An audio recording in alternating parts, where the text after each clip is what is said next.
የደከመ ማህበረሰብ ተቻለች ምትለው ብታጣ ነው በረንዳ ያደኩት ላለ እንደበናት አባትነት ከፎቶግራፍና ከሚዲያ ብቅ ማለት በላይ ነው ብያምናለሁ። ይቅርታ ካልክ ጠራ ባለ ይቅርታ ባለ ያለ እናት መከራን እያየሁ ነው ያደኩት። ቤተሰብ የለኝም በረንዳ ያደኩ ሲባል በጣም ተሰማ። እናቴን አጥቼ አሳዳጊ ደጋፊ አጥቼ በየጎዳናው ስንከራተት እኔና ፈጣሪ ብቻ ነው የምናውቀው። አንዳንዴ ዳውንነት መሰማት፣ መጋጨት፣ ከሰው ጋር ያጣለሽ ሐሳብ ለውጥ እንደዚህ አይነት ኬስ ተጠቂም ነኝ። አሳሳቢው የሚኪ ማይኮ የአእምሮ ጤና ዝነኛውን ወጣት እንዲህ ያስለቀሰው ጉዳይ ምንድነው? ቀን ላይ አባቴ ጎዳና ጥሎኛል፣ አባትነት በመውለድ ሳይሆን የተወደድክ በማለት ነው ሲል አምርሮ አባቱን የወቀሰው ሚኪ ከሰዓታት በኋላ የተናገረው ነገር ሁሉ በራሱ አእምሮ ውስጥ የፈጠረው የራሱ እውነት እንደሆነ ታውቋል። ለመሆኑ ሚኪ ማይኮን ምን አገኘው? ከአባቱ ጋር የገቡበት ውዝግብ ምንድነው የሚለውን ጠይቀናል። ምላሹንም ይዘነዋል። ጤና ይስጥልን የምንወዳችሁ። ከሰሞኑ ህዝቤን አስቀይም ያለው ብሎ ይቅርታ ለመጠየቅ በተገኘበት መድረክ ላይ ሌላ ይቅርታ የሚያስጠይቅ ስህተት የሰራው ሚኪ ማይኮ አነጋጋሪ ሆኗል። ከቤተሰቡ ጋር የገቡበት ሰጥ አገባ በእንባና በሲቃ ታጅቦ የነበረውን ስርጭትም በዚህ ቪዲዮ እንታዘባለን። እናንተ ብቻ እንደተለመደው ላይክና ሰብስክራይብ የሚሉ ነጭና ቀይ ቀለሞችን መታ እያደረጋችሁ አብራችሁኝ ጥቂት ስለቆም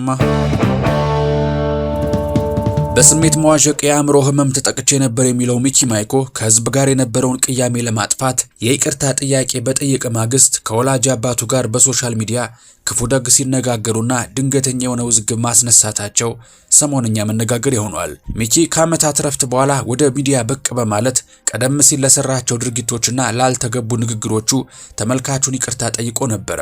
በወቅቱም እናቱ ካረፉ በኋላ የደረሰበትን ህይወት መከራ፣ ጎዳና ላይ ለመኖር መገደዱንና በአእምሮ ህመም ምክንያት ያሳለፋቸውን ከባድ ቀናት በማንሳት የህዝቡን ይቅርታ መማጸኑ ይታወቃል። ይሁን እንጂ ይህ ይቅርታ የጠየቀበት ቃለ መጠይቅ በራሱ ሌላ ይቅርታ የሚያስጠይቅ ጥፋት ሆኖበታል። የሚኪ ወላጅ አባት መቶ አለቃ ተክለማርያም አባተ በማህበራዊ ሚዲያ ብቅ በማለት የሚኪን ንግግር የሚቃረን መግለጫ ሰጡ። የቀድሞ መከላከያ ሰራዊት አባልና በአሁኑ ወቅት በአውስኮድ መስሪያ ቤት በመስራት ቤተሰባቸውን የሚያስተዳድሩት መቶ አለቃ ተክለማርያም ልጁ ሚኮ ያሳደገው አባት እያለው አብሮት ያደጉትና ወንድሞቹ ያሉት እንዴት ቤተሰብ የለኝም በረንዳ አደግኩ ብሎ ይክደናል በማለት ቅሬታውን በቲክቶክ አጋርቷል። አባቱም ቀጥሎ ቤተሰብ የለኝም በማለቱ በጣም እንዳዘነና ያሳደገው አባቱ በመሆኑ የበደለው ሕዝብ ይቅርታ እንደሚያደርግለት ሁሉ እሱም ይቅርታውን እንደሚቀበለው ተናግሮ ከሚኪ ጋር በልጅነቱ የተነሱትን በርካታ የቤተሰብ ፎቶግራፎችን ለሕዝብ ይፋ አድርጓል። ሚኪ ማይክ የአባቱን ቅሬታ ተከትሎ በሰጠው በስሜት የተሞላ ምላሽ አባትነት ከፎቶግራፍና ከሚዲያ ታይታ በላይ እንደሆነ እንደሚያምንና በልጅነቱ ከእናቱ ሞት በኋላ ያሳለፈውን የጎዳና ላይ መከራ እርሱና ፈጣሪ ብቻ የሚያውቁት እውነት እንደሆነ በስሜት ገልጿል። ዛሬ በየጎዳናው የወደቁ ከፍ ለማለት የሚታገሉና አባታቱ የሚንከራተቱ ወጣቶች የሱም እውነተኛ ታሪክ እንደነበርና አባትነት ልጅ በራቦና በጠማው ጊዜ ከጎኑ መገኘት እንጂ ዛሬ ልጁ ሲታወቅ አሳድጌያለሁ ብሎ እውቅና ለማግኘት መሞከር እንዳልሆነ ተናገረ። ይሁን እንጂ ይህ የአባትና የልጁ ዝግብ እንዲሁ በጸብ አልተደመደመም። ይልቁንም በእንባና በሲቃ ለቅሶ በታጀበ የቤተሰብ ፍቅር በህዝብ ፊት ስምምነት ላይ ለመድረስ ተሞክሯል።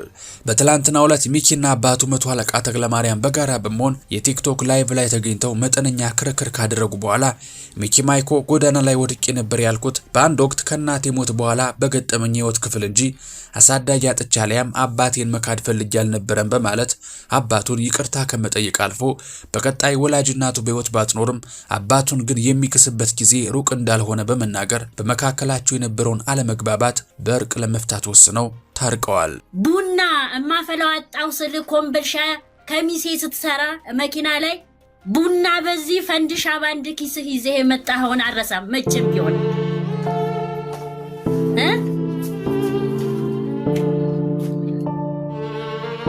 ሆኖም ግን አባትና ልጅ በቲክቶክ ላይቭ በህዝብ ፊት ቢታረቁም በርካታ ተመልካቾች አሁንም በሚኮ ማይክ ጤንነት ላይ ስጋት እንዳደረባቸውና አሁንም ቢሆን የሰላ ክትትል እንደሚያስፈልገው ሲያስረዱ ይቅርታ ሊጠይቅ በተገኘበት መድረክ ላይ ሌላ ይቅርታ የሚያስጠይቅ ስህተት መስራቱ ወጣቱ ራሱ ቀደም ብሎ እንደጠቀሰው አጋጥሞት የነበረውን የአእምሮ ጤና እክል አሁንም ትኩረት ሰጥቶ ሊከታተለው ይገባል ብለዋል። ለዚህ ድምዳሜ ደግሞ እንደ ምክንያት የተነሳው ሚኪ ወላጅ እንደሌለው መናገሩ የአፍ ወለምታ ላይም የንግግር ግድፈት እንደሆነ ቢታመንም በኋላ ላይ አባቱ ይህን ንግግሩን ተቃውሞ ቪዲዮ ሲሰራ ለአባቱ የሰጠው ምላሽ ግን ፈጽሞ መሬት ላይ ካለው እውነት ይልቅ ሚኪ በገዛ አእምሮ አምኖ የተቀበላቸው የራሱ እውነቶች ሆነው በመገኘታቸው በሰዓታት ውስጥ ሐሳቡን ቀይሮ ጉዳዩን በሽማግሌና አስታራቂዎች የቤተሰቡ ጉዳይ እልባት ቢያገኝም የወጣቱ ጤና ግን አሁንም ትኩረት ሊሰጠው እንደሚገባ የተገለጸ ሲሆን ከዚህ ባለፈ ወጣቱን በተሻለ ስራ እንደሚጠብቁት ወዳጅና አድናቂዎቹ ዳግም ስኬቱንና ተስፋውን እውን ሆኖ ለማየት ጉጉት እንዳደረባቸው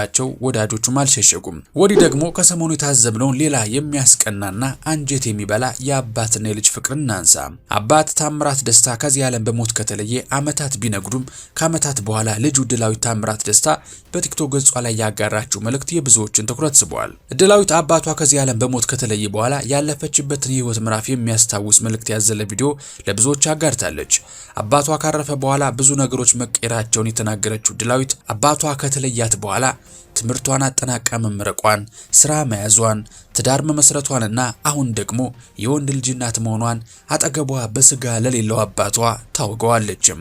ቀጥላማ አባቷ ምን አለ በህይወት ኑሮ ይህን ሁሉ ነገር ቢመለከት ምኞቷ እንደነበር ገልጻ አባቷን ነፍስ ይማር ብላለች። ይህ መልእክቷም የአባቷን አድናቂዎች ከማስደሰት አልፎ አድናቂዎቹን በትካዜ ባህር ውስጥ የዘፈቀ የሀዘን ማስታወሻ አልፎም የአባትና የልጅ ፍቅርን መዘከሪያ አድርገው የተረዱትም እልፍ ናቸው። የልጅ ስኬቱን ለአባትና ለእናቱ ማሳየቱ መመረቁና ወላጆቹን ማኩራቱ እንደሆነ የሚያውቁት እንደ ድላዊት ያሉ አባቶቻቸውን በስኬታቸው ዘመን ካጠገባቸው ያጡት ብቻ ይመስላል። ታዲያ ድላዊት ታምራት ደስታ ትምህርቷን በኮምፒውተር ሳይንስ ዲግሪ ከወላይታ ሶዶ ዩኒቨርሲቲ ያጠናቀቀች ሲሆን በተመረቀችበት ወቅትም ብቻዋን እንዳትሆን የአባቷ የቅርብ ጓደኛና የሥራ አጋሩ የነበረው ካሙዙ ካሳ በቦታው ተገኝቶ ብቸኝነት እንዳይሰማት የአባቷን ቦታ ሸፍኖ አስመርቋታል። ይህም በሙዚቃው ዓለም የነበረውን ጥብቅ ወዳጅነትና ፍቅርን የሚያሳይ መልካም አጋጣሚ ነበረ። ድላዊት ታምራት ደስታ አሁን ላይ የፕሮቴስታንት ቤተክርስቲያን ዘማሪ ስትሆን የጌዲ ፒክቸርስ ባለቤት ከሆነው ከባለቤቷ ከጌዲዮን በላቸው ጋርም ትዳር መስርታለች። ጥንዶቹም ከአንድ ዓመት በፊት የመጀመሪያ ልጃቸውን በማቀፍ አዲስ ህይወት ምዕራፍ ጀምረዋል። የድላዊት ወላጅ አባት ተወዳጁ ሙዚቀኛ ታምራት ደስታ 2010 ዓ.ም ላይ ከዚህ ዓለም ድንገት በሞት ቢለይም በኢትዮጵያ ሙዚቃ ታሪክ ውስጥ የነበረው ተጽዕኖ ግን እጅግ ከፍ ያለ ነበር። ታዲያ የዚህ ታላቅ የጥበብ ባለውለታ ልጅም ተምራ ተመርቃ የወደደችውን አግብታና ወልዳ ደስተኛ ሆና መመልከት ብዙ አድናቂዎቹን እንደ ልጁ ምኞት ሁሉ ምን አላባት በህይወት ኑሮ ይህን ሁሉ ደስታ ቢያይ በሚል ምኞት ልባቸው ላይ ሀዘኑን ቢያከብደውም ግን የልጁ ስኬት ደግሞ ብዙ አድናቂዎቹን ከልብ አስደስቷል። የምንወዳችሁ ተመልካቾቻችን ዛሬ ሞትን የተሻገረውን የታምራት ደስታንና የልጁን የአባትና የልጅ ፍቅርን ዳሰስን። ቀደም ብለን ደግሞ ታዋቂው ዩቲዩበር ሚኪ ማይኮና የገጠመውን የጤና እክል አስመልክቶ ከአባቱ ጋር የገቡበትን በኋላም በርቅ የተደመደመውን ውዝግብ በዚህ መልኩ ቃኝ ነው። እናንተስ የምንወዳችሁ በእነዚህ በሁለቱ ጉዳዮች ላይ ያላችሁ ምልከታና እይታ ከወዴት ይሆን? እንደተለመደው ሀሳብና አስተያየታችሁን በነጻነትና በጨዋነት ኮሜንት መስጫው ላይ ማስፈር ትችላላችሁ። ታዲያ እንደዚህ ያለው ወቅታዊና ትኩስ መረጃዎች በየጊዜው እንዲደርሷችሁ ደግሞ ኢትዮ ትሩዝን ሰብስክራይብ በማድረግ ቤተሰብ እንድትሆኑ ይጋበዝኳችሁ። በቀጣይ በሌላ ጥንቅር እስከምንገናኝ ሰላማችሁ በዘት ይበልልኝ። ቸር ቆዩልኝ።